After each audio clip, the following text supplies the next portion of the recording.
Bueno, ya está pensando. las disposiciones del doctor Iriarte, pregunto. Doctor, ¿cómo le va? ¿Cómo le va? Son las competencias, habilidades y destrezas específicas que usted considera necesario que tenga un juez para desenvolverse adecuadamente en el juzgado de cobro y de apremios. Bien, recordemos que el juzgado de cobro y apremios se ejecuta deuda fiscal que nace ya sea de la autodeclaración de un ciudadano o de una determinación impositiva realizada por la Dirección General de Renta, casi en un 80%. Se ejecutan también multas, se ejecutan multas del IPLA, se ejecutan multas de Fiscalía de Estado también, o deudas derivadas del Estado, por ejemplo, que pueden tener relación con cuestiones ambientales. O sea, la competencia, si bien es de ejecución, es una competencia que hay varios organismos del Estado que lo que quieren de alguna manera es recaudar lo que de alguna manera sea declarado o ejercer una actividad punitiva a través de la multa. ¿Tá?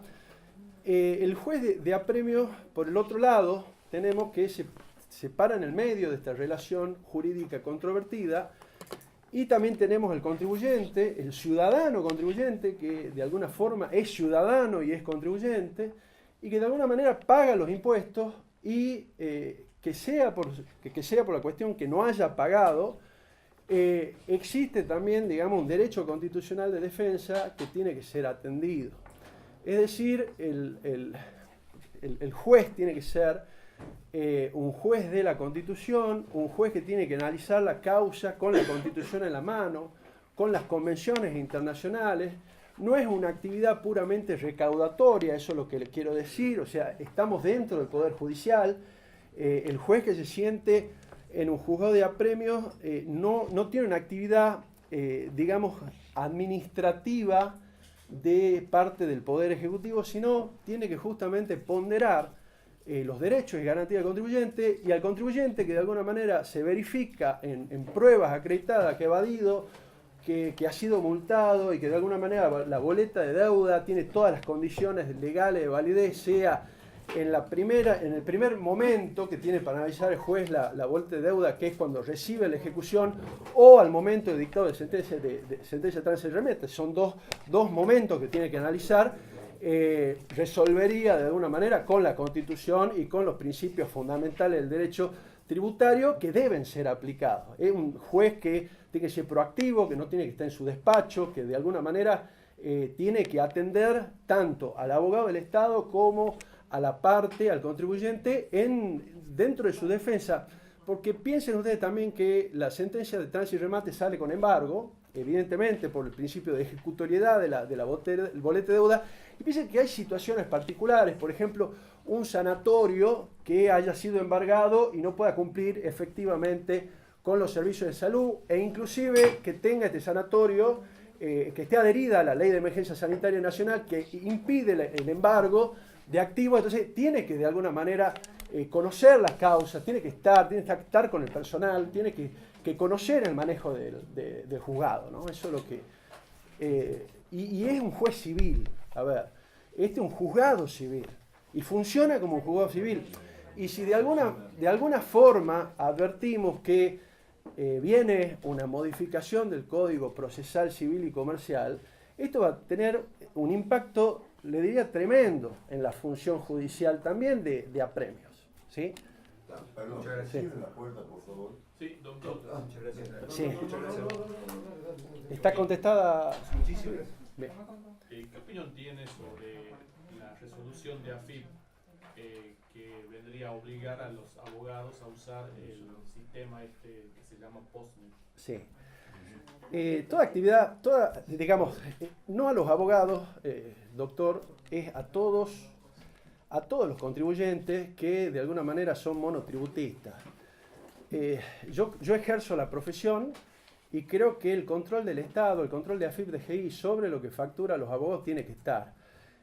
Creo que en ciertas situaciones, y depende de la categoría que uno tenga de monotributo, porque de alguna forma, si uno es responsable de inscripto, ya lo tendría que tener, Y es una cuestión de control esencialmente, ¿no? No me parece descaminado que se controle, que uno haga la facturación. Lo mismo el Colegio de Abogados la vez pasada me hizo que haga un dictamen, que lo estoy elaborando, sobre, por ejemplo, qué me parece que se audite, o sea, qué me parecía que se audite a los abogados penalistas en causa de trata de personas, etcétera, con respecto a quién les paga los honorarios. A ver, los abogados en sí no tenemos inmunidad. O sea, y tenemos que tener, de alguna manera, ser probos en nuestro ejercicio profesional. Y parte justamente del pago de impuestos. El pago de impuestos, de alguna manera, se lo hace justamente para que el Estado funcione. Y también el juez de apremio tiene que controlar que el impuesto se pague con la Constitución en la mano. O sea, se para en el medio de una relación jurídica tributaria compleja. Relación jurídica que es de derecho, no es de poder. Entonces, que a mí que se los controlen a los abogados en su ejercicio profesional, que facturen, no me parece descabellado. Lo que sí debería haber situaciones que se deberían contemplar de que el abogado propio, bueno, eso tiene un costo y que de alguna manera, bueno, un abogado que recién empieza y que tiene una categoría baja en el monotributo, tendría que tener sus excepciones, ¿no? Bien. Doctor, Sí. ¿esta es tu primera entrevista? Mi primera entrevista. ¿Vos sabés cómo es el sistema? Sé cómo, digamos, sí. se puede preguntar? Sí, usted pregunte lo que usted Sí, no. quiera. Será contestado. Dentro de las posibilidades. ¿Cómo tenés pensado armar, digamos, o qué dinámica le pretendés dar de ser propuesto juez, digamos? Bueno, ¿Cómo tenés pensado organizar el bien. juzgado? Hay algo importante que destacar, que es un nuevo juzgado. O sea, no tendría experiencia previa, con lo cual eso tiene algo muy positivo, que sería justamente empezar a elegir los equipos de trabajo. Y en función de eso, yo he tratado de preparar la entrevista estudiando y viendo cuáles eran las cuestiones positivas y negativas de los últimos 5 años de auditoría que se hicieron en tanto el Centro Capital como el Centro Concepción. Es importante, digamos, en primera medida, tomar eso como punto de referencia, inclusive en el momento que uno está sentado en su despacho, hablar con auditoría, porque uno va a recibir expediente, no es que empieza con un expediente, o sea, de lo charlado de alguna manera con la actual jueza del juzgado de apremios 1, que es María Teresa Torres, hemos advertido, hemos estado varios días conversando, y lo que ella me decía que no tendría ningún tipo de inconveniente en recibir, digamos, en darme, por ejemplo, todos los expedientes que sean impares y ella quedarse con los pares. Yo no tengo problema de llevar los impares, o sea, me da igual. Pero en realidad, o sea, sería una buena alternativa. Estamos hablando que tienen 6.000 expedientes, quedarían 3.000 expedientes para cada juzgado. Los expedientes, si yo comparo con la cantidad de expedientes que tienen los juzgados civiles, estamos en 3.000 y pico de expedientes también, con lo cual se acomodaría al estándar de los juzgados civiles. Y cómo lo organizaría, ahí es importante, hay que buscar un buen secretario, un secretario que esté formado, que sea proactivo, que sea un buen jefe y un buen administrador, más allá que el juez va a estar detrás y va a tener que conocer todo el funcionamiento del juzgado. Vamos a tener que tener un buen secretario que de alguna manera organice todo el circuito administrativo, tanto desde que entra el expediente, se lo arma, surge el primer decreto, que hay que ver qué cantidad de empleados tiene hoy por hoy el juzgado 1. El juzgado 1 está compuesto por 9 empleados, más la señora jueza. Dentro de los 9 empleados vamos a advertir que está un secretario, a diferencia del Capital que tienen 2 secretarios, un PRO. Hasta la semana pasada no tenían secretario, juró una nueva secretaria, Florencia Gutiérrez, que de algún la conocí, o sea, me parece una persona encantadora. Lo mismo la señora jueza que me recibió y me hizo ver, digamos, profundamente cómo se manejaba el despacho. La señora Pérez, que de alguna manera era prosecretaria, existen 5 empleados más en la ordenanza, de los cuales 3 son encargados mayores. Ahí estuvimos hablando, su señoría está de alguna manera capacitando a Hugo Dante, Dande, que me dice que puede ser, el jugador de rugby, me dice que puede ser un excelente prosecretario. O sea, ya me están diciendo de alguna manera que está bueno, porque es una persona, creo que es una persona que la vi muy proactiva y sé que es buena gente, y uno tiene que tratar de munirse de excelentes personas. Y yo creo que hay algo que haría, sería tratar de que Mesa de Entrada tenga una buena persona para atender bien, digamos, a los abogados, tanto de renta como sea, y que el juzgado sea sobre todo transparente, ¿no? Y que tratar de estar al día, que los decretos pasen a decretar el mismo día o el día siguiente, como dice la norma procesal, que el secretario acumule directamente la prueba de oficio y que no se está... Esos son los principales retardos que manifestaban las auditorías. El juzgado de la doctora Torres está al día, o sea, la idea sería llamar a una auditoría de los expedientes que uno recibe, el estado que están, para tener un punto de referencia, para ser controlados por auditoría periódicamente, y munirnos de alguna manera de otras oficinas, como puede ser la Oficina de Gestión Judicial, justamente para empezar con calidad. La Oficina de Gestión Judicial surge de, llámese, experimento del doctor Curtades sobre la aplicación de la norma ISO 9000 en el juzgado de apremio en Tucumán. Entonces, de ahí después se elaboraron unas normativas propias de la propia Corte y fueron adaptadas estas normas ISO, que habitualmente eran para empresas, al Poder Judicial. Y bueno, resultó, digamos, la adaptación. Yo creo que estuve leyendo todas las normativas de gestión judicial y creo que apoyarse en esas dos cuestiones de auditoría, que es preventiva, y gestión judicial, que le da calidad al juzgado, y sobre todo tratar de tener reuniones periódicas con todos los que integran la función y bueno, y tratar de, como juez, digamos, tratar de brindar el mejor servicio de justicia, y siempre con la Convención y la Constitución a la mano. Eso es esencial. Sí, doctor, usted recién habló de la importancia del pago de impuestos. Sí. ¿Por qué considera o por qué cree usted que a través de todos estos años los jueces no tributen impuestos a las ganancias? Bueno, yo les cuento mi opinión. Tengo una opinión quizá encontrada. Yo le voy a decir por qué.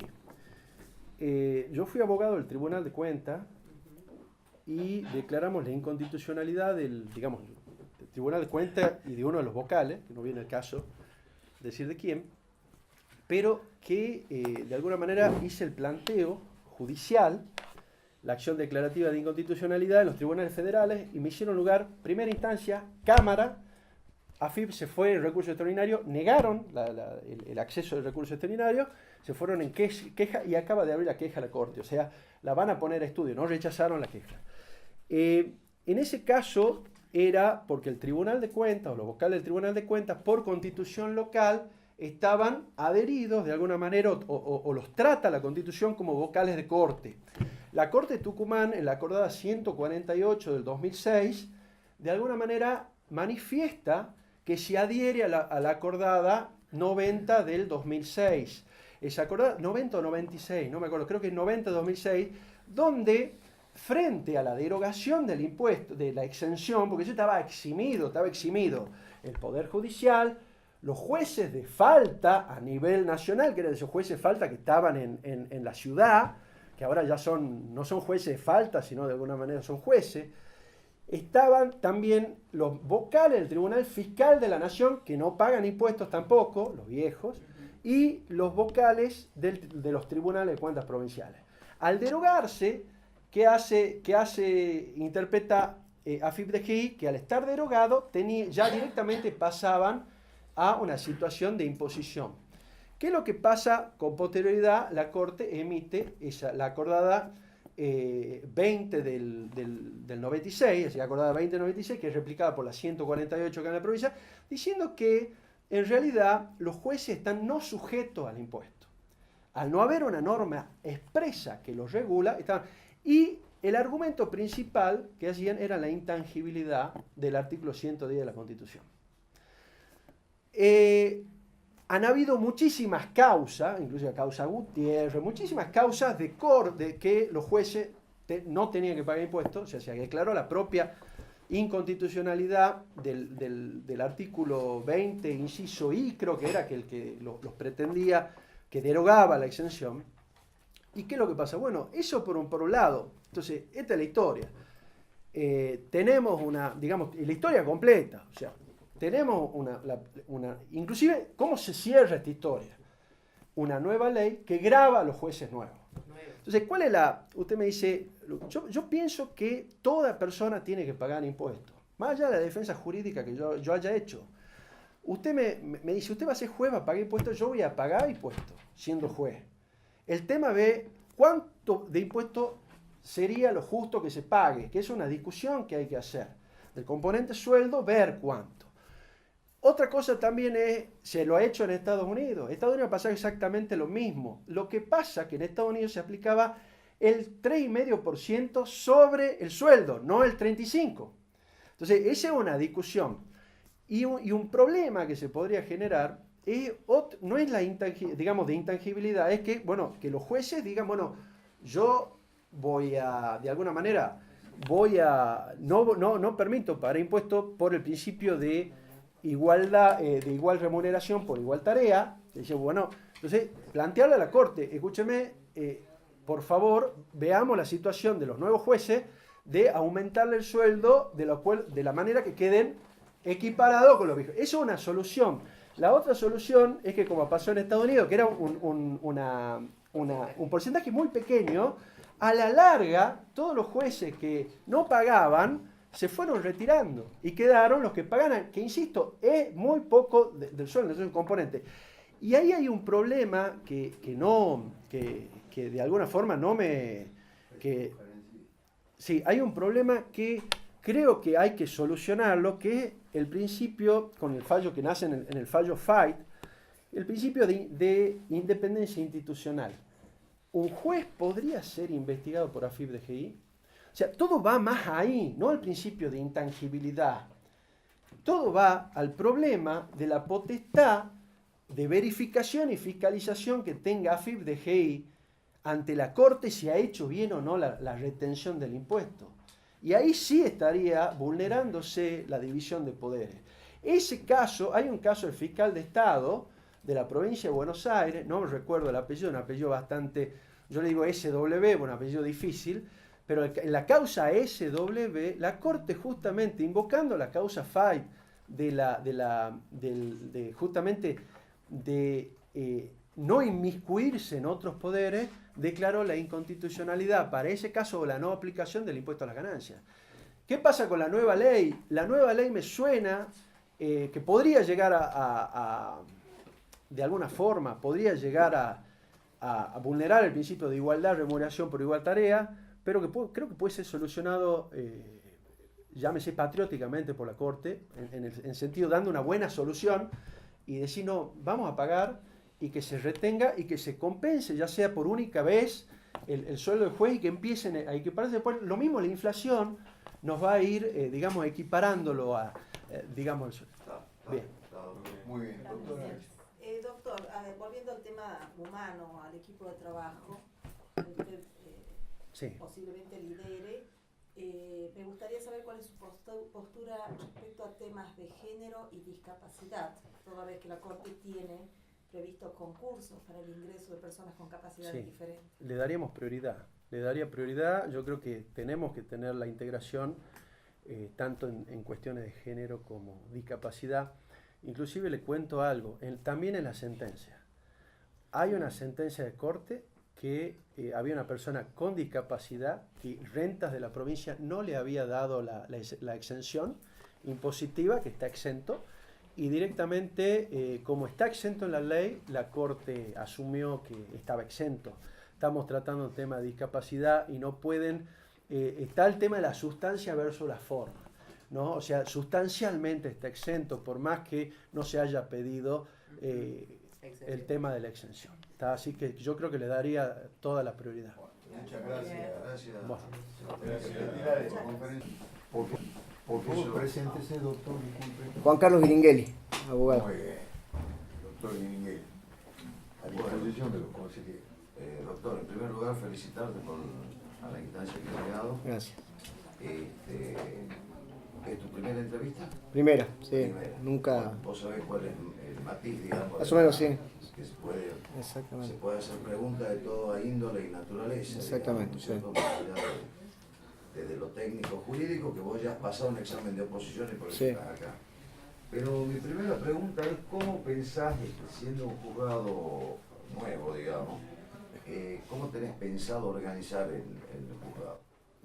Bueno, la idea, yo estuve averiguando más o menos, consultando, me entrevisté con la doctora Torres, que es la jueza de premio de la primera nominación, y bueno, me comentó cómo funciona su juzgado, ¿sí? Después cotejando los números con auditoría de la corte, incluso el juzgado no tiene mora, es un juzgado que funciona bien, es un juego que está al día, y ella me comentó más o menos cómo se maneja con los empleados. Yo, además de que ahora le paso a contar más o menos cuál es la estructura de ese juzgado, además yo, por tratarse de un juzgado nuevo, yo aprovecharía la oportunidad de incorporar bueno, el asesoramiento de lo que es la Oficina de Gestión Judicial, ¿sí? que tiene la Corte. Esa Oficina de Gestión Judicial, ustedes la deben conocer mucho mejor que yo, es una oficina que brinda apoyo y acompañamiento a los juzgados, ¿sí? Ese apoyo puede ser a los efectos desde capacitar personal hasta, bueno, implementar conjuntamente procesos de gestión, ¿sí? Esos procesos de gestión y calidad, ¿sí? Tienden siempre a mejorar la pendencia, a mejorar el servicio de justicia en general, hasta desde la atención al público hasta la calidad y el contenido de los fallos que dicta el juez, ¿no? Porque todo tiene que ver con todo. Acá esto es un engranaje, el juzgado funciona como un engranaje, entonces todas las piezas tienen que funcionar correctamente. Entonces, yo aprovecharía, ¿sí? Ya que es un juego nuevo, arrancar de cero, digamos, con el acompañamiento y el apoyo de esa oficina de gestión judicial. Incluso esa oficina brinda hasta la posibilidad de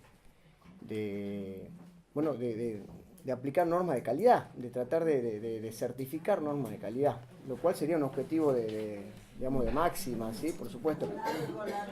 Exactamente. Pero dada las circunstancias, digamos, como un jugado nuevo, recién creado, más allá del funcionamiento, que a mí me parece positivo el funcionamiento del jugado 1, ¿sí? Y aprovechar y copiar las cosas buenas, ¿sí? Sería bueno además contar con ese apoyo, con ese sustento, ¿sí? Que, bueno, una herramienta creo que importantísima en esta instancia, ¿sí? Ese juzgado, le comento más o menos cómo funciona el juzgado. El juzgado 1 tiene 10 empleados, el personal consta de 10 personas en realidad, contándolo al juez, ¿sí? A la jueza. Tiene una secretaría, ¿sí? que estaban sin secretario, ¿sí? Juró el jueves la secretaria nueva, el jueves pasado. Una prosecretaria lega, ¿sí? 3 encargados mayores, 2 encargados auxiliares, una ordenanza y una relatoría, ¿sí? ¿Cuál es la novedad o lo que me parece importante, rescatable del funcionamiento de ese juzgado? Que todos hacen todo, saben hacer todo, ¿sí? Van rotando las funciones, ¿eh? ¿Qué opinas de eso? A mí me parece fantástico. Te explico porque esto un engranaje, como decía, entonces cada pieza tiene que funcionar correctamente. Si vos tenés hoy uno de los empleados con licencia y el otro empleado no sabe hacer lo que hace bueno, el engranaje se empieza a resentir y ahí viene la mora, ¿sí? Porque acá una pieza que falta implica eso, implica demora. Entonces, el solo hecho de que todo el personal maneje, ¿sí? Por supuesto que algunos lo harán mejor que otros, porque es su especialidad, yo no puedo poner, evidentemente, una ordenanza a relatar una sentencia, ¿sí? Pero sí puedo distribuir, qué sé yo, decretos, ¿sí? Porque ustedes saben, hay decretos que muchas veces son clichés y otros decretos que tienen otra elaboración, pero eso puedo capacitar al personal que está decretando para que pueda decretar todos, tanto los decretos más sencillos como los más complejos, perdón.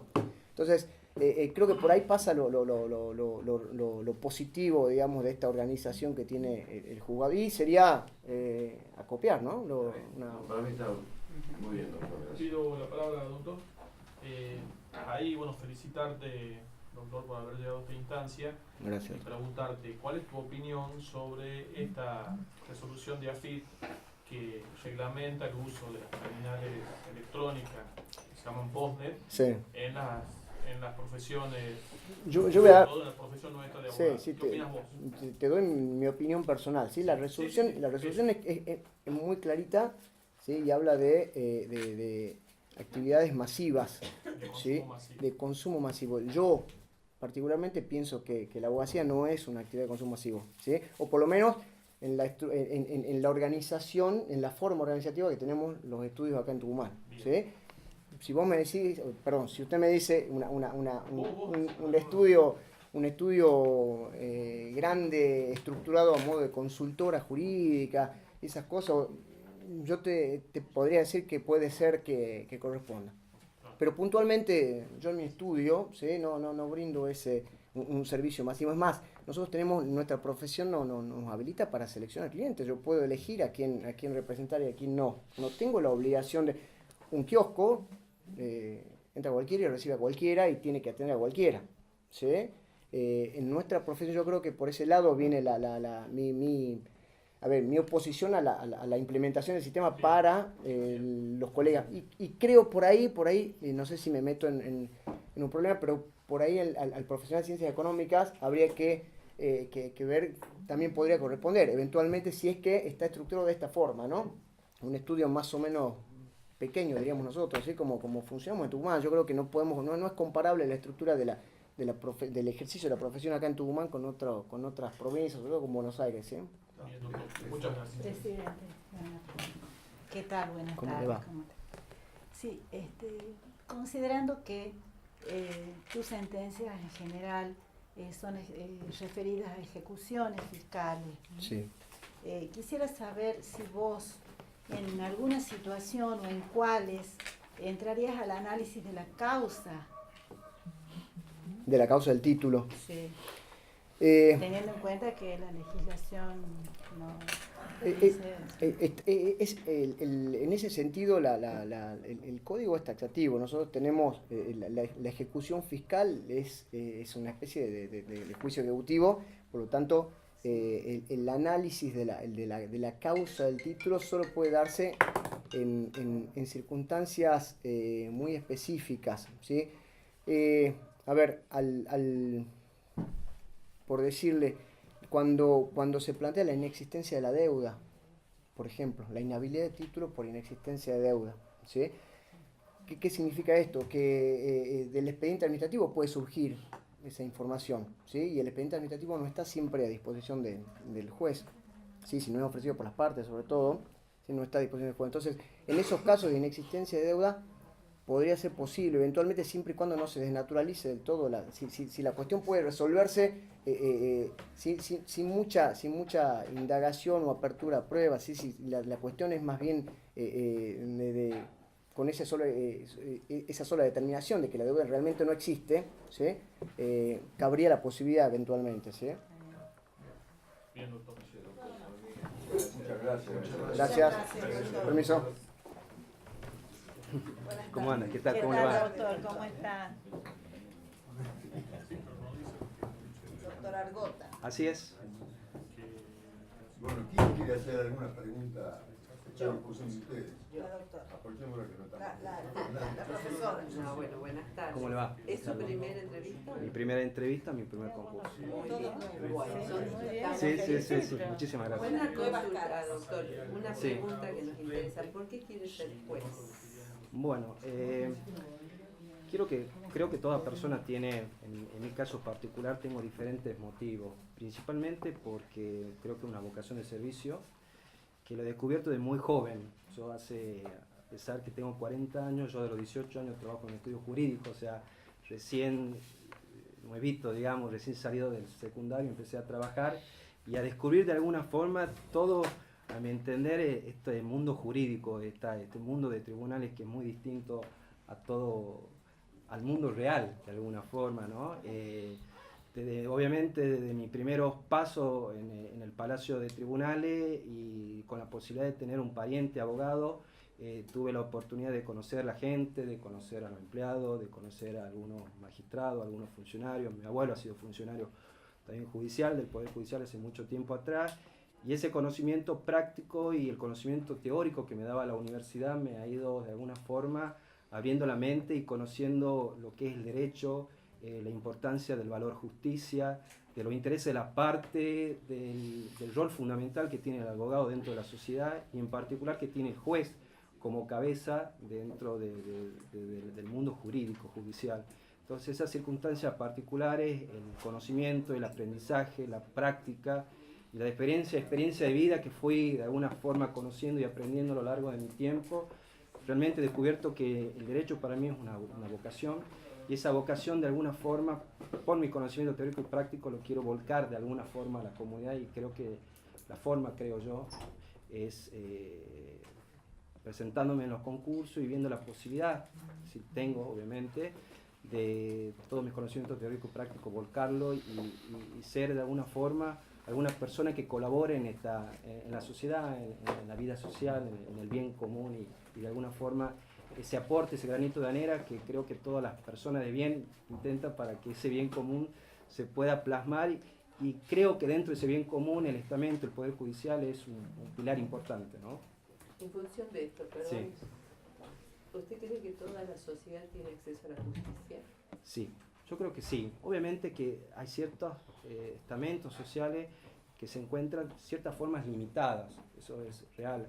Esa limitación se da por diferentes circunstancias particulares, circunstancias culturales, circunstancias por ahí de preparación, de educación, de conocimiento. Creo yo que la justicia y el acceso a la justicia por los medios de información y obviamente por los diferentes organismos intermedios profesionales brindan la posibilidad de que cualquier persona, a pesar que los procesos judiciales para su acceso tienen de alguna forma primera valla, que es la cuestión económica, porque hay que pagar tasa de justicia, pero creo que sí.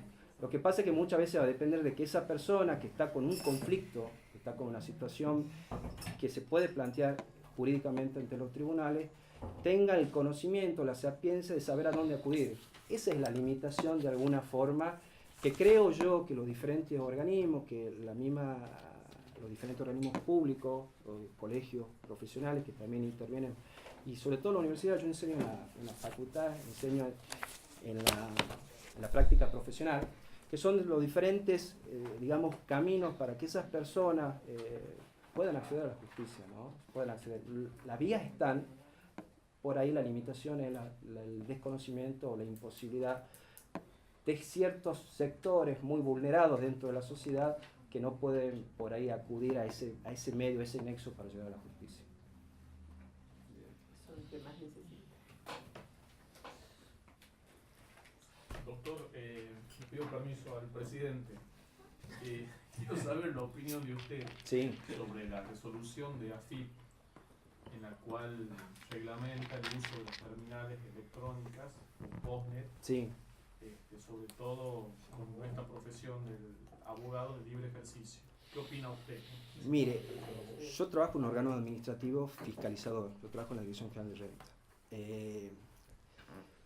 Yo creo que todos los organismos fiscalizadores tienen hoy en día, y no creo que únicamente en la Argentina, sino en la mayoría de las sociedades, tiene un rol importante y un trabajo muy difícil de hacer, que es la fiscalización de los contribuyentes. Nosotros como profesionales somos contribuyentes, los que ejercen libremente la profesión, estamos alcanzados por los tributos tanto provinciales y tanto nacionales. Acá hay una realidad que no se la puede desconocer, que en todos los ámbitos, no únicamente los profesionales, sino los empresarios, la gente común, tiene un cierto rechazo al pago del impuesto. Esa es la realidad. O sea, hay muchos estudios psicológicos donde todas las personas tratan o evitan de alguna forma de evitar el pago del impuesto o pagar menos. Entonces ahí empezamos a hablar de elusión, evasión fiscal. Y siempre la administración tributaria va por detrás. Para la administración tributaria es muy difícil la fiscalización por el mundo de contribuyente que existe. Imagínense usted que con impuesto a la ganancia, que antes lo percibían ciertos sujetos, pero dentro, digamos, de una línea de alto ingreso, ahora un jubilado también es contribuyente por parte de la AFIP y también es sujeto a fiscalización. Nuestra profesión, sí, nuestra profesión es también muy compleja para la administración del control. Este es un mecanismo a los fines de un mejor contralor. Sé que para los profesionales, y lo digo porque también ejerzo la profesión, es demasiado complejo. Es muy difícil de imponer un mecanismo de pago para que la AFIP se le facilite el control o la fiscalización de los profesionales que ejercen libremente. Desde un punto de vista profesional, creo que es muy complejo tener un PONE, a pesar que no es tan complejo, ¿no?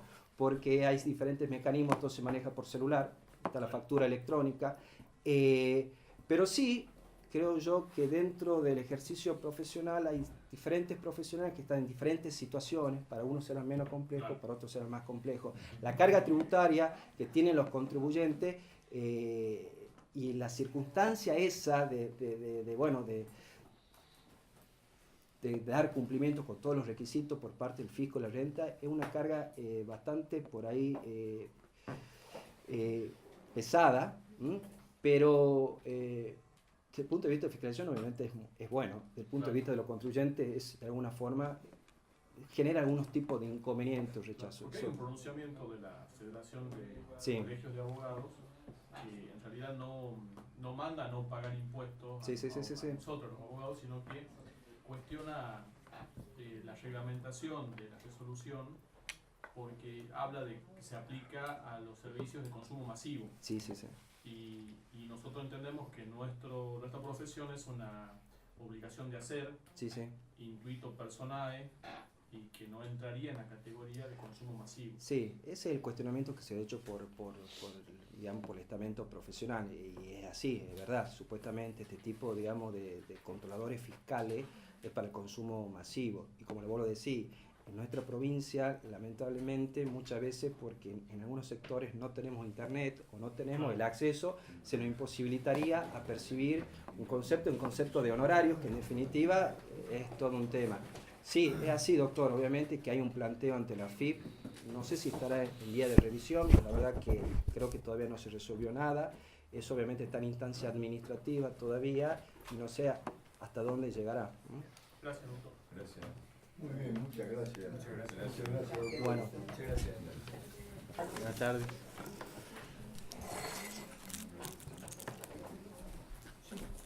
Buenas tardes. Buenas tardes.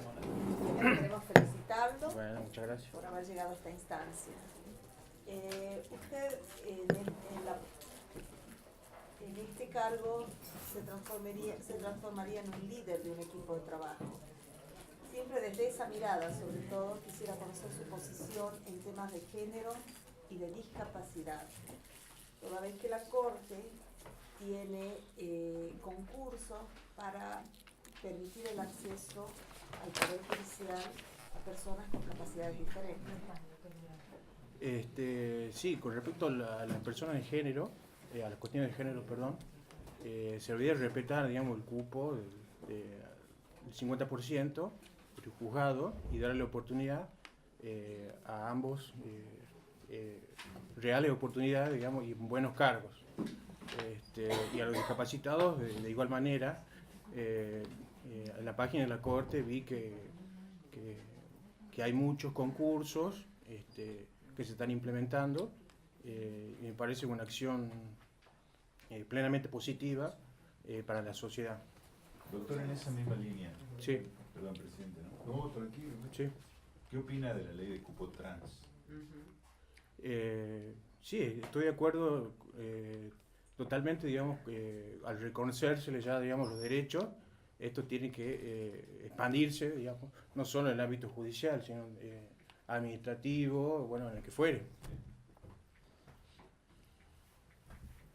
Sí, doctor, ¿cómo organizaría vos tu juzgado, digamos?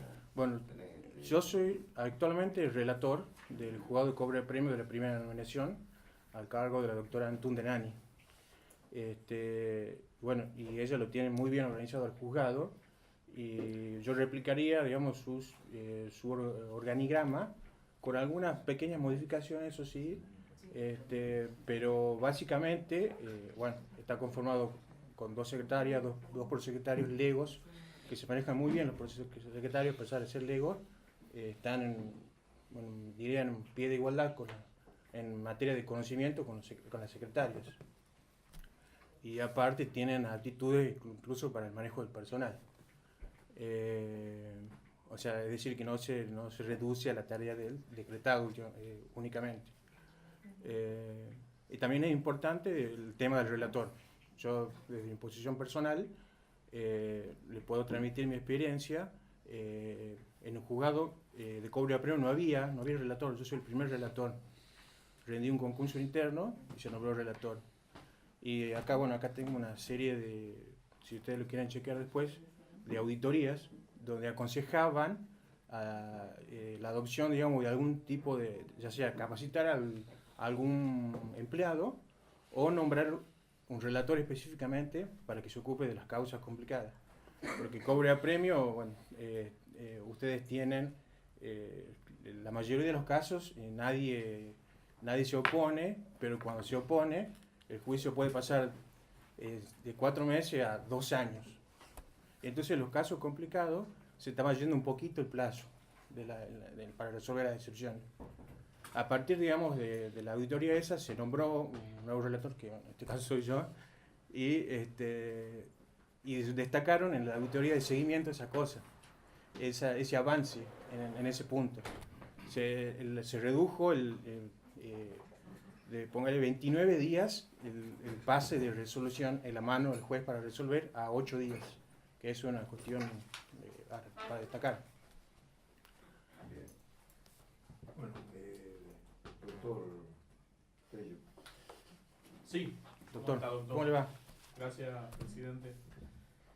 Ahí queremos saber su opinión sobre la resolución de AFIP que reglamenta el uso de terminales electrónicas y su impacto en el ejercicio de la profesión de abogado. O sea, para el lado del punto de vista del abogado. Sí. Y sí, seguramente beneficiará en el sentido de tener un conocimiento más directo de las cuestiones, porque les llegará, digamos, la información en forma expedita, inmediata, y no tener que concurrir, digamos, a trámites tediosos, pedirle expedientes, todo tipo, claro, digamos, de notificación. Sí, ahí la resolución es de AFIP y la resolución es por los honorarios.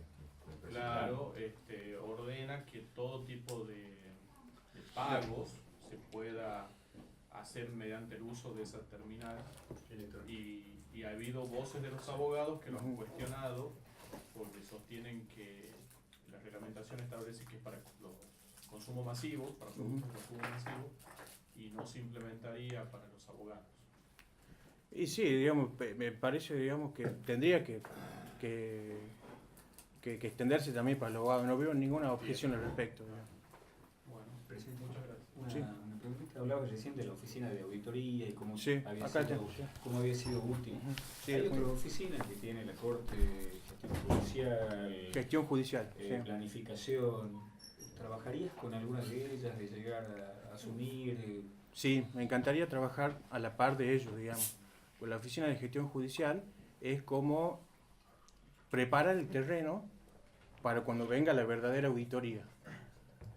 Ellos te dan una serie de indicadores y seguimiento de las causas, los tiempos de resoluciones. Entonces uno como se va preparando para salir a la cancha cuando llegue la auditoría. Entonces facilita también de alguna manera la actividad de las personas que realizan la auditoría, porque tiene un juzgado más o menos organizado en cuanto a las peticiones que le realizan para practicar su auditoría. Muchas gracias, doctor. Muchas gracias. Una última pregunta te hago. Diga. ¿Vos tenés familia, tenés hijos? Estoy casado, tengo 2 hijos, una chiquita de 4 y otro de 2. Ahora cumplen 4 y 2, ahora, dentro de poquito. Estoy casado, mi esposa es bióloga y trabaja en el Ministerio Público en la parte de ADN. la morgue judicial. Ahí han creado, bueno, todos saben que han creado la nueva oficina con toda maquinaria de última generación y ahora están ya trabajando con el tema del ADN. Están haciendo los ADN, ellos no lo mandan a Salta, a Buenos Aires, es mucho más seguro y dan resultados óptimos. Bueno, muchas gracias. Bueno, gracias. Sí. ¿Qué tal? Gracias. ¿Qué tal? Ahí, doctora, le doy la bienvenida. Y muchas gracias. Muchas gracias. Estar en esta instancia. Hay un poco contarles que la doctora es genuinamente de su abogada litigante de la ciudad de Milán. ¿Estás haciendo algo de publicidad o me equivoco? Es nuestro representante. No hay parcialidad. No, sin que eso afecte. No consta en el acta esa manifestación. Y mujer. Es una dama. Así es. Doctor, ahí, doble estándar diría la cosa. en esta instancia te queremos preguntar si tienes alguna opinión respecto de la reglamentación de AFIP que manda a resolución a establecer un sistema de uso de terminales electrónicas para los consumos masivos respecto a los pagos, y si vos le ves la relación con nuestra profesión de abogado.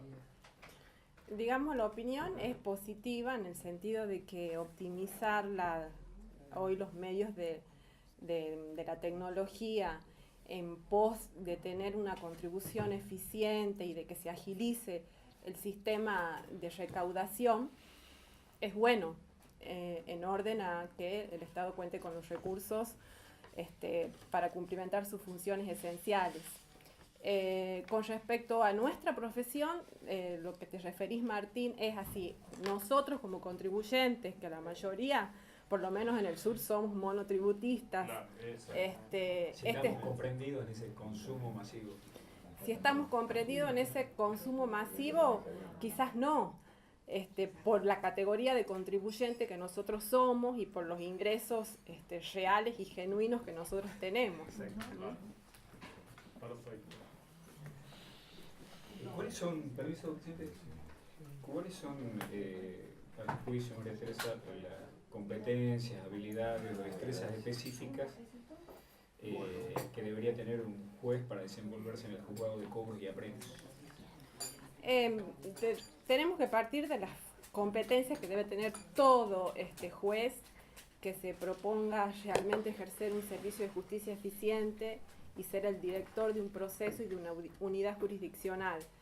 Es decir, en primer lugar, la competencia técnica profesional, lo que implica una continua formación en orden a tener una capacitación siempre acorde a los cambios. Sabemos que la materia tributaria es una materia que está en constante cambio, de modo tal que aquí esa capacitación permanente me parece imprescindible. Más allá que yo no soy tributarista, ni mucho menos hago todo lo que es el derecho privado y entre eso fuero de cobros y apremios.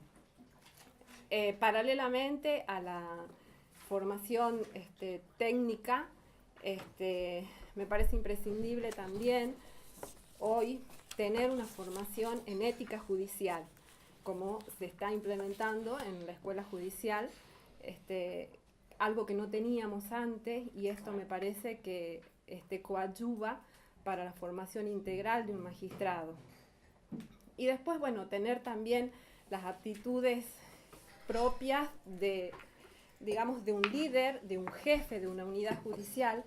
Yo estimo de que hoy por hoy, dado la demanda que hay en nuestra sociedad con respecto al servicio de justicia, el descreimiento generalizado, todos lo vivimos, los operadores internos y los operadores externos, el magistrado es el que tiene que ser el que logre el cambio de mentalidad y de actitud en los operadores de su unidad a los fines de que podamos revertir esta situación en la cual la justicia se encuentra hoy por hoy.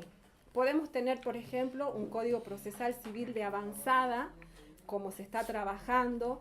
He tenido oportunidad de ver los trabajos que está haciendo la legislatura. y de participar, realmente muy interesante, gente muy comprometida con esta reforma que necesita nuestra justicia.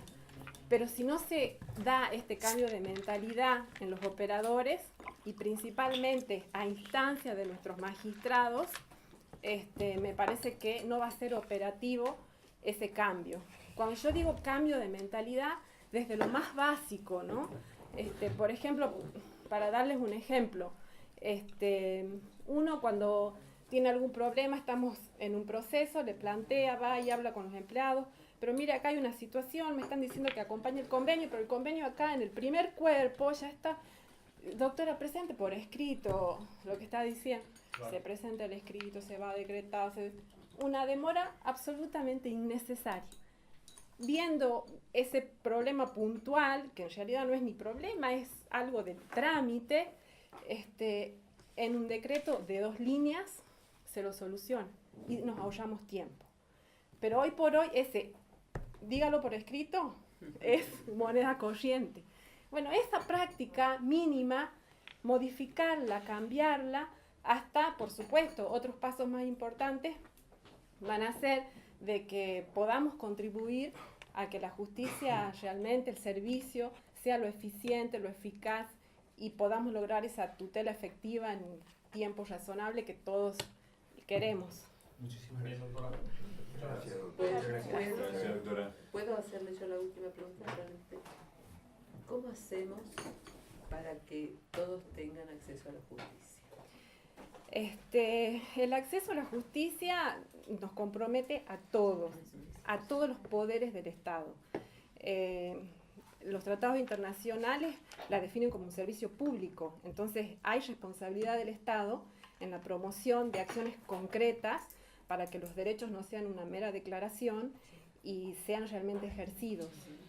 De modo tal que hay que coordinar políticas públicas con los 3 poderes y cada uno desde su lugar poder contribuir a que esos derechos sean una realidad para la gente, porque no es tan solo brindarle los organismos jurisdiccionales, administrativos, sino implica también la difusión de los derechos. Si los derechos no se conocen, no pueden ser ejercidos. Implica también no tan solo la posibilidad de llegar al órgano jurisdiccional, sino obtener en ese órgano jurisdiccional un buen servicio de justicia, que es lo que decía hace un momento, el tiempo razonable.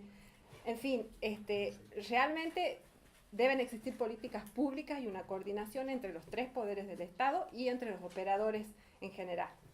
Gracias. No, de nada. Buenas noches.